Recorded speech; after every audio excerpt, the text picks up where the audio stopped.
Ustedes deben entender que yo estoy profundamente emocionado.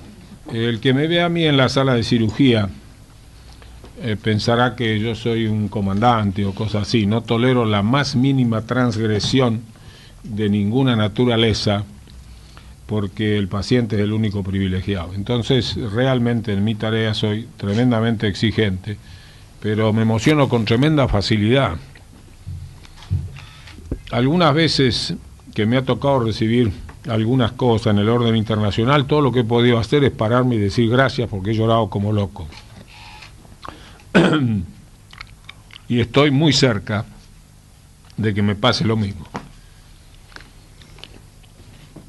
Yo tuve la gran suerte, siempre digo que en mi vida ha habido 5 o 6 suertes. Una fue el haber nacido, y en la primera, y después no contamos todas las otras, el haber nacido en un hogar muy humilde. Yo agradezco que el destino me haya hecho nacer en un hogar muy humilde, pero una de las suertes más tremendas que tuve en mi vida fue ser educado en el Colegio Nacional. En este libro último, que yo he traído acá 2 ejemplares para dejar aquí en esta casa, que para mí representa tantas cosas, Don Pedro y la educación, se van a encontrar el resumen de lo que fue nuestra vida en el famoso Colegio Nacional. Pienso que nunca más se va a repetir. El Colegio Nacional se formó con la idea prístina de Joaquín B. González. Joaquín B. González, siendo ministro de Educación, tuvo la idea de una universidad nueva. En el país había nada más que 2 universidades, la de Buenos Aires y la de Córdoba, y él habló de una universidad nueva. Y sería muy largo contar toda la historia de cómo la formó, pero quiso formar hombres íntegros que entendieran que la verdad y la justicia era prioritaria. Por eso le dio tremenda trascendencia al Colegio Nacional. El Colegio Nacional empezó con un internado, los jóvenes vivían ahí, y Joaquín B. González iba muchas noches, muy seguido, a cenar con los estudiantes. Entonces la idea fue darle al Colegio Nacional lo mejor de lo mejor. Nuestros profesores eran los mejores profesores universitarios de la universidad. Era lo mejor de Derecho, lo mejor de Humanidades, lo mejor de Ingeniería, etcétera. Es decir, era un grupo de profesores excepcionales a los cuales se incorporó en 1924 don Exequiel, el mismo año que se incorpora don Pedro Enrique Sureña. Estos fueron los 2 grandes maestros, pero al lado de ellos había infinidad de profesores excepcionales, que yo sería muy largo, pero que están acá en este libro. Pero insisto, hubo dos personas que nosotros idolatrábamos, que eran don Exequiel y don Pedro. Sería muy largo explicarles, pero insisto, ahí está el resumen de la base humanística con que a nosotros nos formaron. Nos dijeron por sobre todas las cosas que ser honesto era importante, que ser responsable era importante, que dedicar con esfuerzo todos los días a la tarea específica de cada uno era importante. Y así nos formaron el alma, nos llenaron de ideales y de utopías. Yo no podría vivir si no tuviera por delante algún desafío basado en ideales y utopías.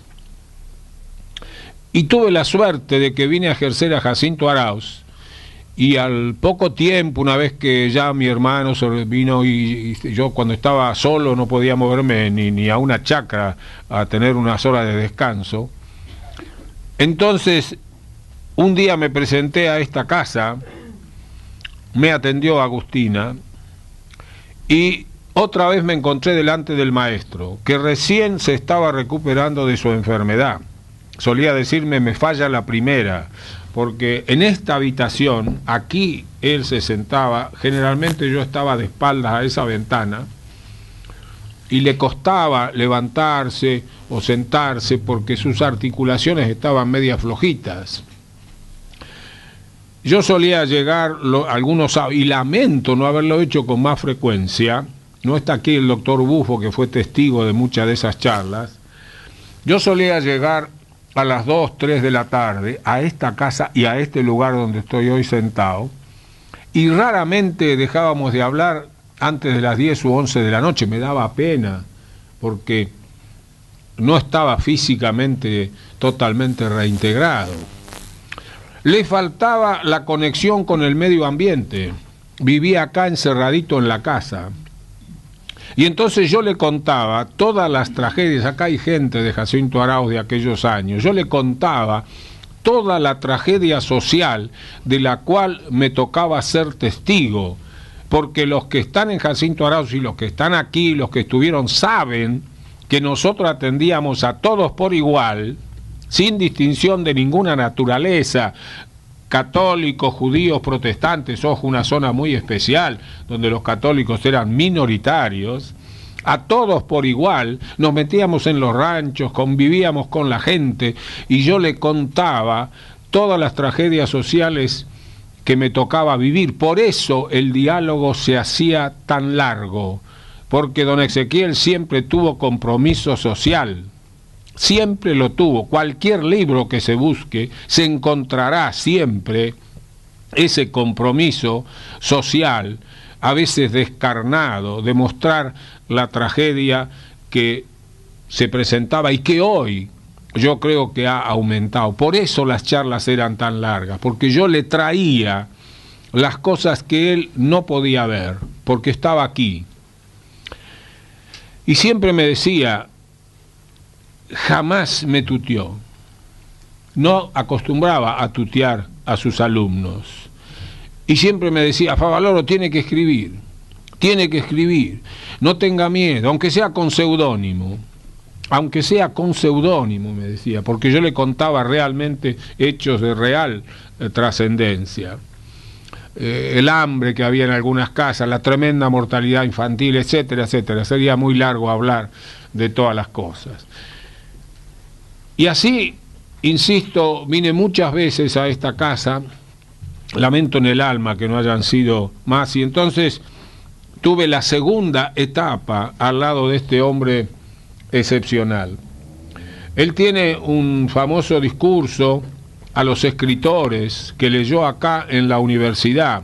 Ese día yo lo llevé en mi auto, no sé qué, que tenía en ese tiempo, y fuimos caminando porque tuvimos que parar el auto como a 1,5 cuadras, 2 cuadras de la universidad, y todavía siento en mi brazo, su brazo, cuando fuimos caminando despacito, porque siempre caminó a pasitos cortos. En el Nacional era igual, caminaba así a pasitos cortos, pero esa vez, insisto, más cortos que nunca, a dar lo que él consideró su testamento a la gente de la cultura. Así que, insisto, yo tuve una suerte excepcional de conocer a don Ezequiel en profundidad y de recibir muchos de los mensajes que él dejó escrito en su libro en forma personal. En el último tiempo, su alma desgarrada hizo que escribiera libros muy combativos. Cuadrante del Pampero y Las 40 deberían ser casi de lectura obligatoria. Yo de vez en cuando vuelvo a releerlos y a leerlos. Ahí está, 2 libros que no son los libros magistrales de don Ezequiel, no es Radiografía de la Pampa, no es Muerte y Transfiguración de Sarmiento, no sé, todo lo que ustedes conocen.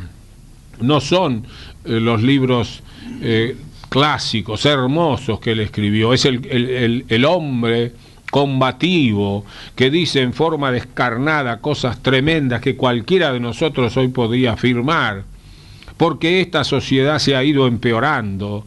Me toca a mí ser testigo, porque por razones docentes me toca viajar y andar por este mundo enloquecido, de una sociedad que ha perdido todos esos valores que estos grandes maestros, y en particular don Ezequiel, nos metieron en el alma. Es una sociedad hipócrita, materialista, descarnada, que va, yo no hablo de la sociedad de mi país, digo la sociedad del mundo, en este neoliberalismo que no entiendo, porque estoy convencido, no voy a estar acá porque los cambios sociales se hacen lentamente, que vamos a un mundo social, no le pongamos ningún ismo, vamos a un mundo social, guste o nos guste, tenemos que ser participativos, tenemos que entender que el universitario tiene la obligación, por haber llegado a ese nivel, a sentirse comprometido con su tiempo.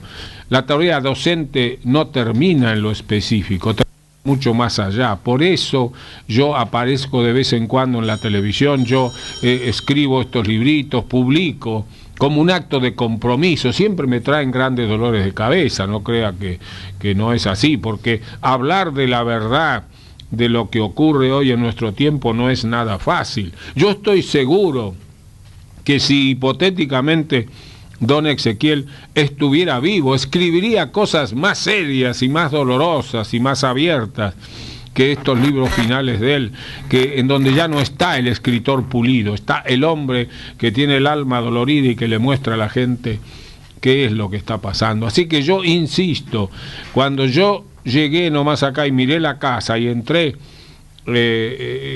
profundamente emocionado, y cuando me leían, quiero una copia de esas cosas que él escribía a su mujer, son de una belleza total, porque, insisto, él tuvo una compañera excepcional que siempre estuvo allí al costado, como uno de los más pajaritos que volaban en esta casa, ayudándolo y reconfortándolo. Hay mensajes de tremendo valor que, insisto, deberían estar hoy presentes, de cosas que él escribió y que deberían estar presentes. Yo había traído para leerles la carta que él escribió, pero ahí está, así encontrar, que él escribió a los alumnos cuando él renunció en el año 45 a seguir siendo profesor del Colegio Nacional. Nunca llegó a profesor universitario porque no tenía títulos. Lo mismo le pasó a don Pedro, que jamás llegó a titular por ser extranjero, cuando era más argentino que muchos argentinos por tantos años de radicación. Pero entonces renunció frente al autoritarismo de aquella época, cuando allí se habló de la guerra, fenómeno social inevitable, renunció y dijo cosas tremendas. En esa carta, que yo la incluí en ese libro, en su totalidad, está el tipo de enseñanza que nosotros recibíamos. Era una enseñanza abierta, donde se discutía, donde no había la gran diferencia. Hoy se habla del aula taller y de que hay que respetar la mente de los alumnos, que el alumno viene con conocimiento, que no es posible que el profesor sea autoritario. Pero señores, esa era la enseñanza que teníamos en el Colegio Nacional. Esa famosa aula taller que tanto hablan estos educadores de mi tiempo, los jóvenes en especial, y hacen una crítica, etc. Señores, todo eso existió en el Colegio Nacional. No había, aquí dice en la carta, los dos aprendíamos, los dos soñábamos. Él se pone a la altura de los alumnos y era un libre albedrío total, donde discutíamos todos los temas y donde aprendimos a amar a escritores excepcionales. Ustedes verán mañana. Yo voy a hacer un resumen de la conferencia que di recientemente en Israel, hace pocos días, sobre ciencia, educación y desarrollo. Yo termino con una frase de Thoreau. Los alumnos de hoy, ¿qué saben de Thoreau? ¿Qué saben que existió un Walt Whitman? Nosotros lo supimos porque estos profesores, y en especial don Ezequiel, nos hablaban de Thoreau, nos hablaban de Whitman, nos hablaban de Poe, y leíamos y releíamos. Vayan a buscar el programa de literatura de cuarto año del Colegio Nacional, se asombrarán la obligación que teníamos de leer y leer y leer. Por esa formación humanística. Hace unos años, en la universidad, en mi Facultad de Medicina de La Plata, el centro de estudiantes habló y llamó a una reunión y nombró a 3 o 4 oradores para hablar de la formación social del médico. Se suponía que íbamos a estar 2 horas, eran las 11 y pico de la noche, y yo seguía discutiendo con todos esos jóvenes que me hablaban de libertad y de derechos y de pobreza y de cosas, y le dije, ¿ustedes creen que acá nunca se formaron hombres con sentido social? Yo quiero ver qué formación tienen ustedes, porque antes del profesional me interesa la formación del hombre en su esencia. Y entonces dije, voy a tomarles examen. Entonces dije, ¿quién leyó el Martín Fierro? Muchos levantaron la mano. Entonces dije, ¿quién leyó Guillermo Enrique Hudson, o Usón, como le decían los paisanos? ¿Quién leyó? Lo aprendimos con don Ezequiel. Amarlo, por eso, enamorado de la naturaleza, cómo no iba a destacar a Guillermo Enrique Hudson. Y levantaron la mano algunos, yo creo que por vergüenza, serían 15 o 20. Cuando dije, ¿quién leyó el Prometeo encadenado? Hubo un silencio total. Y entonces yo dije, señores, me han estado llenando de libertad y de derechos y de cosas, y no conocen el libro más trascendente de la libertad del hombre, el que le robó el fuego a los dioses. Y les di una clase de lo que era el Prometeo encadenado. ¿Por qué? Porque los griegos eran pasión. Yo digo, pero créanme que es cierto, yo soñaba con haber nacido en el siglo de Pericles. Y sigo soñando, digo, ¿por qué me tocó nacer y vivir en esta época tan desastrosa de la humanidad? Soñaba porque amábamos los griegos, leíamos a locura, se discutía en clase. Yo era el lector de Don Quijote, leíamos 10, 15 minutos de Don Quijote y venía la discusión de lo que leíamos y discutíamos y nos peleábamos, seguíamos en los patios del Colegio Nacional, seguíamos en los lugares abiertos del Colegio Nacional con sus árboles, discutíamos a veces en el bosque con maestros como don Ezequiel, que, insisto, nos llenaron el alma de sentimientos nobles que no nos escapamos, no podemos escaparnos, porque nos metieron con fuego las cosas. En un momento tan difícil como el que vive nuestra patria en este momento, como consecuencia de toda la crisis mundial, hay una crisis mundial que no podemos negarla, insisto. Yo hace rato que no visito monumentos, templos, nada. Hace rato que yo no voy a perder tiempo en museos.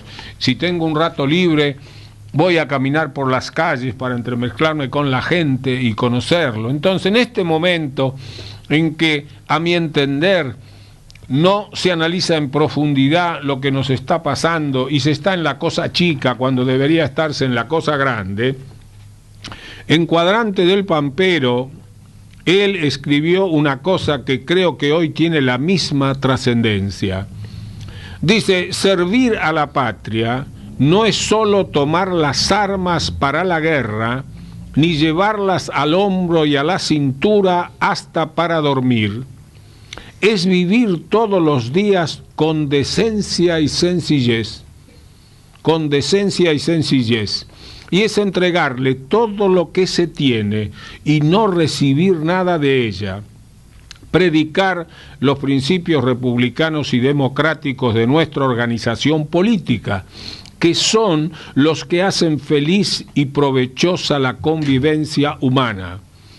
Practicar la moral cívica, no matar, no robar y no mentir, vitoreando la patria para robar, matar y mentir.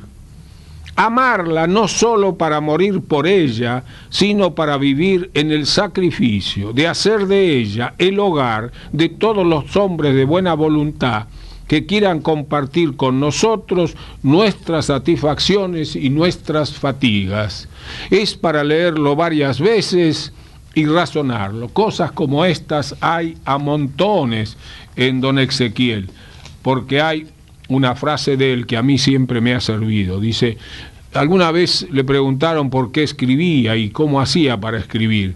Y entonces dice, con la vida, las gentes y la naturaleza cargo mi estilográfica, después escribo. Y a mí me ha pasado siempre lo mismo.